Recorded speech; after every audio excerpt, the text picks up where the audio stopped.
that was used was check for understanding. Kind of pairs well with backup and reread. So students again self-monitor, do they understand what it is that they're reading? The last strategy that was used was context clues. So students were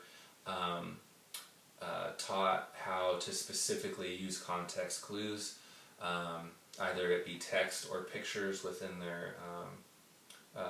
their reading to identify meanings of words that they don't understand. They practiced independently with these reading strategies, and I just wanted to make a note, CAFE actually has 38 reading strategies all together in all 4 of those domains, and the research investigator focused on the 3 strategies that I brought up.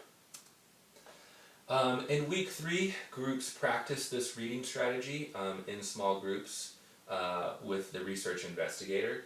So the research investigator met with each group to assess the level of the strategy usage among students. If the students were not grasping the strategy or having trouble with the text, the research investigator then did a mini lesson to reteach that reading strategy if necessary. Week 4 was the same as week 3. In week 5, the research investigator went back and reassessed all students in the classroom with that district level reading assessment. They used the 2012 Fontes and Pinnell reading assessment, particularly focused on nonfiction text. Another assessment that the research investigator used was actually called the Measurement of Academic Performance, which the acronym for that is MAP testing.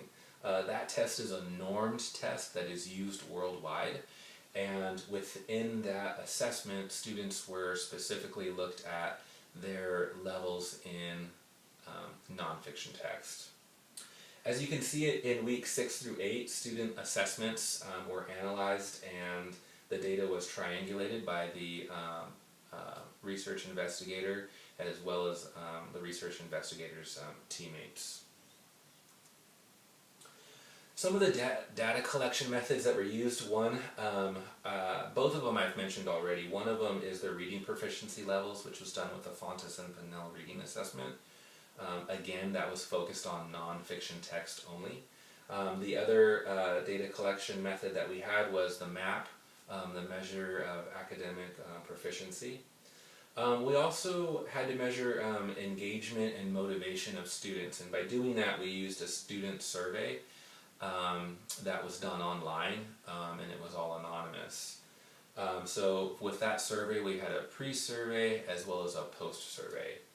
The research investigator used observational notes by using a template that was provided by CAFE.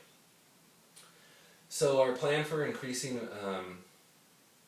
validity of the research was that we used the observational notes, as I mentioned before, with CAFE. The triangulation of data was again the district assessments, was the observational notes, and as well as our engagement and motivation survey. All 3 of those components were analyzed and looked at.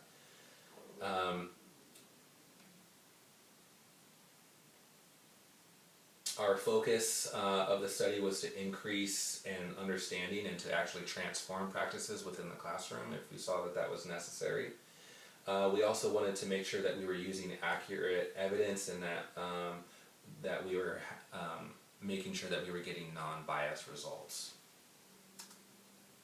So some of our findings that we found is that you could see that at the beginning of the intervention, we could see up here within this class is that we had a number of students at the start that were well below grade level in nonfiction reading text. We had 2 students that were reading at first grade.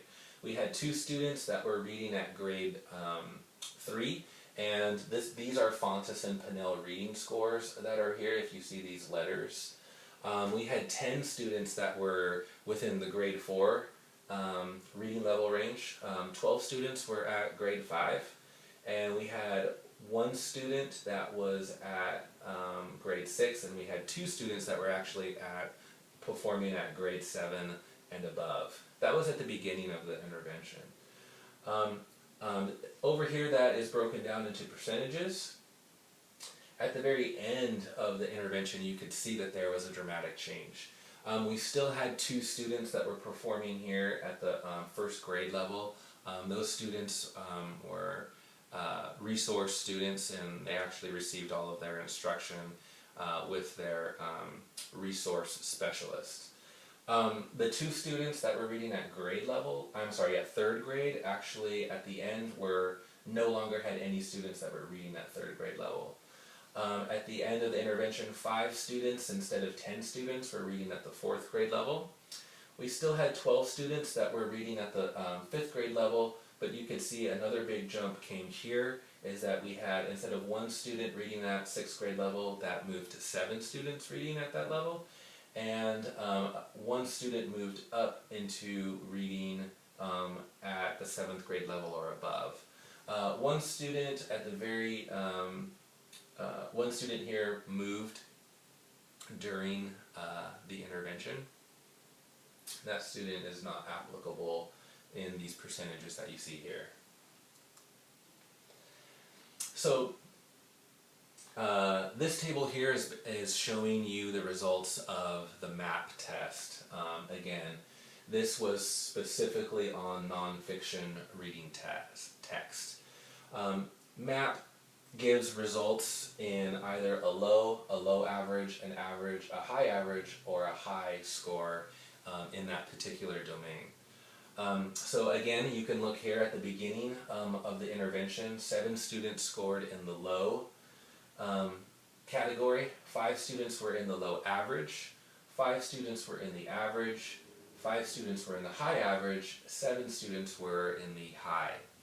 At the end of the intervention, you could see that from the 7 students decreased down to 4 students, low average decreased down to 4 students, average decreased to 4 students, high average remained at 5, and high increased to 11 students. So we can find that the very specific targeted instruction on nonfiction text, using those 3 CAFE reading strategies in small group, as research has proved, showed great results with the students in the research investigators class. Coming down to our conclusion. So initially there was 47% of students who were reading below a 5th grade level. At the completion of the intervention, 24 students were reading below a 5th grade level. There was a 23% increase in the number of students reading at or above 5th grade level. There was a 13% increase in the number of students reading informational text at or above 5th grade level. So some recommendations for further research. The research investigator determined that 4 weeks of intervention time should be lengthened out to 6 weeks. One of the reasons is that it's definitely more effective for those lower readers in the lower groups. It was difficult to assess the students for the final data. Again, that was in the Fontes and Pinnell test. That's a one-on-one test, and it took longer than the research investigator anticipated. And what happened is that it actually took instructional minutes from the day. So instead of 1 week of assessment, the research investigator suggested that 2 weeks for assessment would be more beneficial, as it was stressful for the research investigator and possibly stressful for the students. Another area to consider was to actually meet less with the higher readers. So instead of meeting with those students 2 times a week, maybe just meet with those 1 time a week. And some of the reasons why is that sometimes meeting with groups sometimes went too long. As a result of that happening, students got frustrated if they were off schedule, and it was hard for the research investigator to stay on the schedule that was created. Another thing that the research investigator recommended was to track specific students in that reading survey. The reading survey was anonymous, and so it was, as a group, we were not able to determine which students changed in regards to the pre-survey as well as then in the post-survey. So that was something that the research investigator felt strongly that it would be helpful to identify students who felt that they